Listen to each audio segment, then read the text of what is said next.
আসসালামু আলাইকুম রহমতুল্লাহি বারাকাতু। অনেক আপুরা অনলি নিকাবগুলো অর্ডার করতে চাচ্ছ।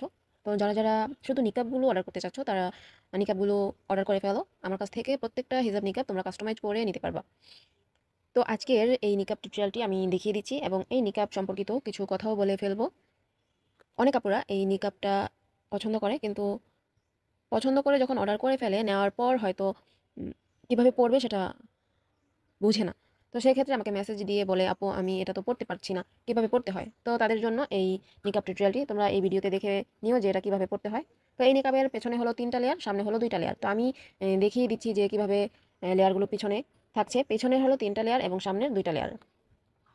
পরিপূর্ণ পর্দার ক্ষেত্রে এবং ইজিভাবে ক্যারি করার জন্য এই নিকাবটি একদমই সহজ উপায়।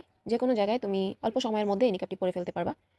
এই নিকাবটা আমি পরেছি, শুধু নিকাবটার টিউটোরিয়ালটাই আমি বলছি, কিন্তু নিকাবের উপরে আমি প্রথমে যে হিজাবটা পরেছি এই হিজাবটা যদি তোমরা নিতে চাও সেক্ষেত্রে হিজাবটা আলাদাভাবে অর্ডার করতে হবে, এবং নিকাবটা এবং হিজাবটা যদি একই সাথে পড়তে চাও সেক্ষেত্রে দুইটা একসাথেই অর্ডার করতে হবে।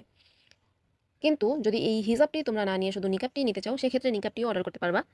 যাই হোক, আজকের এই ভিডিও তোমাদের যদি পছন্দ হয়ে থাকে এবং কাস্টমাইজ করে এই হিজাব নিকাবগুলো যদি নিতে চাও সেক্ষেত্রে তোমাদের সাইজ লং ছোট বড় করে নিতে পারবা, কারণ আমাদের এখানে প্রত্যেকটা হিজাব নিকাব অর্ডার কনফার্ম হওয়ার পরে আমরা কাটিং সেলাই করে থাকি। সেক্ষেত্রে সকলের পছন্দ অনুযায়ী এবং সকলের চাহিদা মোতাবেক এই হিজাব নিকাবগুলো তৈরি করে থাকি। তো এই নিকাবগুলোর সর্বোচ্চ লং হচ্ছে 40। তোমরা যদি চাও ছোট করে নিবা বা 38 36 এরকম, সেক্ষেত্রে তোমরা আরও ছোট করে নিতে পারবা, আরও বড় করে নিতে পারবা। যার যেরকম পছন্দ, যার যেরকম প্রয়োজন সেভাবে বলে আমার কাছ থেকে অর্ডার করতে পারবা। তো আজকের ভিডিও তোমাদের কেমন লাগছে সেটা আমাকে কমেন্টে বলো। আল্লাহ হাফেজ, আসসালামু আলাইকুম। জীবনে চলার পথে আমার যে ভুলগুলো ধুকে ধুকে চিরে খায়, অনুশোচনার দরে